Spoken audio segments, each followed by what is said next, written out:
Doctor Shyamaprasad মুখার্জির জন্মবার্ষিকী উপলক্ষে ভারতীয় হিন্দু শক্তি ফাউন্ডেশনের পক্ষ থেকে হিন্দু সম্মেলন ও নাগরিক সম্বর্ধনা অনুষ্ঠানের আয়োজন করা হয়, যেখানে প্রধান অতিথি হিসেবে উপস্থিত হন রাজ্যসভার সাংসদ রাহুল সিনহা, বিশিষ্ট শিক্ষাবিদ বিমল শঙ্কর নন্দ, হিন্দু শক্তি ফাউন্ডেশনের সভাপতি ডক্টর সুমন দত্ত সহ অন্যান্য বিশিষ্ট ব্যক্তি বর্গরা, সাথে স্থানীয় নেতৃত্ব এবং এলাকার বাসিন্দারাও উপস্থিত ছিলেন। এই অনুষ্ঠানের উদ্যোক্তা হলেন সুধাংশু দাস ও স্থানীয় নেতৃত্বরা। পাশাপাশি মঞ্চে এদিন বক্তব্য রাখেন রাহুল সিনহা। খেলা হবে এই স্লোগানটা কোত্থেকে আনলেন? বাংলাদেশ থেকে। বাংলাদেশের এই স্লোগান বিখ্যাত, ধার করলেন তো বাংলাদেশ থেকে। খেলা হবে, ওপরওয়ালা এমন খেলা খেলে দিয়েছে, এখন মাঠের বাইরে গিয়ে বসে আছে।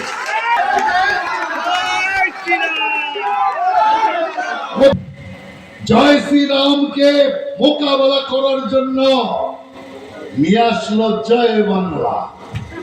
জয় বাংলা মুজিবরের স্লোগান, বাংলাদেশের স্লোগান। সব বাংলাদেশের আমদানি কেন হচ্ছে?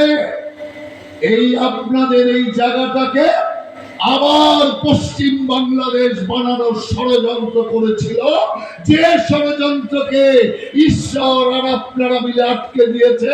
তাই এই কারণে ওদের আশা হত হয়েছে। এদিন আমাদের ক্যামেরার মুখোমুখি হন শিক্ষাবিদ বিমল শঙ্কর নন্দ, হিন্দু শক্তি ফাউন্ডেশনের সভাপতি ডক্টর সুমন দত্ত এবং অনুষ্ঠানের উদ্যোক্তা সুধাংশু দাস। কি বললেন ওনারা শোনাবো। না, এই অনুষ্ঠানটা শ্যামাপ্রসাদ মুখোপাধ্যায়ের 125তম জন্মদিবস উদযাপন।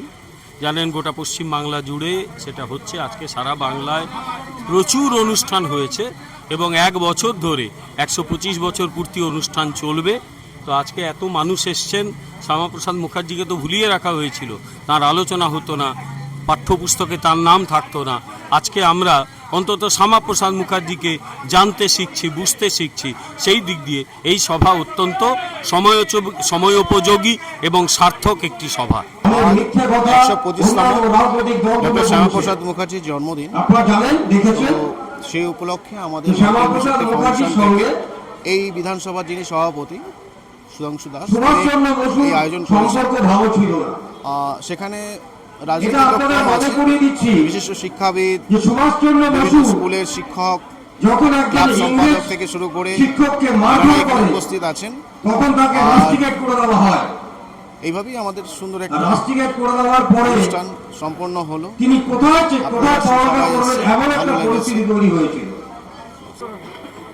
আমার নাম বৈষ্ণব নাম রমন হরিদাস, আর এমনি নাম রমণীকান্ত রায়।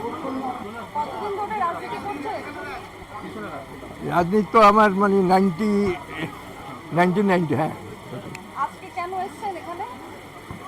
আমাদের ভারতীয় জনতা পার্টির একটা সভা অনুষ্ঠান করেছে, সেই অনুযায়ী আমি এখানে আমাকে নিমন্ত্রণ করেছে, তাই এলাম।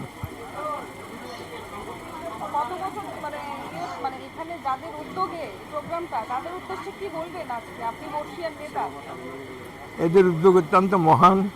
এরকম উদ্যোগের দরকার বর্তমান সময়ে। দেশের পরিস্থিতি অনুযায়ী এনারা যা উদ্যোগ নিয়েছে এটা অতি উত্তম। এরকম করলে মানুষের মধ্যে একটা জাগরণ আসবে এবং মানুষ বুঝতে পারবে, মানুষ সচেতন হবে। সেই জন্য যে অনুষ্ঠান করেছে ওইটা অত্যন্ত উদ্যম এবং অত্যন্ত খুব জাতির পক্ষে, ধর্মের পক্ষে, দেশের পক্ষে খুব প্রয়োজনীয়। আয়োজক সম্ভব হলো সাধারণ মানুষের স্বতঃস্ফূর্তর জন্যই সম্ভব হলো, একার দ্বারা সম্ভব না। আজকে আমাদের এখানে যারা টিমটা রয়েছেন প্রত্যেকে অক্লান্ত পরিশ্রম করে সমাধান কাজটা করেছে। আমরা খুব সক্রিয়ভাবে কাজটা করেছি আর প্রত্যেকেই সহযোগিতা করেছে। এলাকার নাগরিকবৃন্দু যারা আছেন, মানুষ যারা আছেন, সনাতনী যারা আছেন, প্রত্যেকেই আমাদের সাথে ছিল। তার জন্য আমাদের সুন্দর পরিবেশ, এই অনুষ্ঠানটা আমরা সম্পন্ন করতে পেরেছি। আজকে ডক্টর শ্যামাপ্রসাদ মুখার্জির 125তম জন্মদিন। আমরা এই দিনটাকে বেছে নিয়েছি এই কারণেই, আমাদের এই অঞ্চলটা এই গড়িয়ার বুকে 34 বছর সিপিএম রাজত্ব করেছে এবং আমাদের এই নব সরকারের আসার আগে 15 বছর তৃণমূল সরকার চালিয়েছিল, তারা এরকম ধরনের কোনো অনুষ্ঠান করেনি যে শ্যামাপ্রসাদ মুখার্জিদের কী চিন্তাভাবনা, ওনার কর্তব্য কী, ওনার কী চেয়েছিল দেশকে করার জন্য, তারা কখনোই এই চিন্তাভাবনা করে নেই। তারা শুধু অশুভ শক্তির কিছু নিয়ে মানুষকে হেনস্থা করার জন্য তারা সরকারটা চালিয়েছিল। এরা কোনো সুন্দর পরিবেশ করতে পারেনি। তাই আমরা তাদেরকে আজকে বার্তা দিয়েছি, আপনারা এই থেকে বিরত থাকুন। আগামী দিন সনাতনী চেতনার মধ্যে দিয়ে থাকলে সততা বাড়বে, আমরা সবার কাছে মিশতে পারবো এবং দেশটা বাঁচবে, সনাতনীরা বাঁচবে। আপনারা জানেন 21শে বিধানসভা নির্বাচনে অনেক হিন্দুদের বাড়ি ধ্বংস করেছে, পুড়িয়ে মারছে এবং আমাকেও অত্যাচার করেছে। আমাদের পাশে যারা আছে অত্যাচারিত, ম্যাক্সিমাম লোক অত্যাচারিত, এই তৃণমূলের অত্যাচার। আমরা সেদিন থেকে ভেবে নিয়েছি এই সরকার হিন্দুদের হয়ে কথা বলবে না, এরা শুধু মুসলমানকে একটা জাতিকে উচিত করে আমাদেরকে ক্ষতি করার জন্য, হিন্দু সমাজকে ধ্বংস করার জন্য এখন পূর্ব পাকিস্তান বাংলাদেশের হয়ে এরা একটা স্লোগান চালিয়েছে, জয় বাংলা। জয় বাংলা আমাদের ভারতের, আমার বাংলার স্লোগান না, এইটাকে করে আমাদের সাথে বেইমানি করছিল তৃণমূল সরকার। তাই সাধারণ মানুষ, হিন্দু সমাজ একত্র হয়ে এই জল্লাদ সরকারকে বিদায় করে দিয়েছে। তার জন্য শান্তি বাংলা।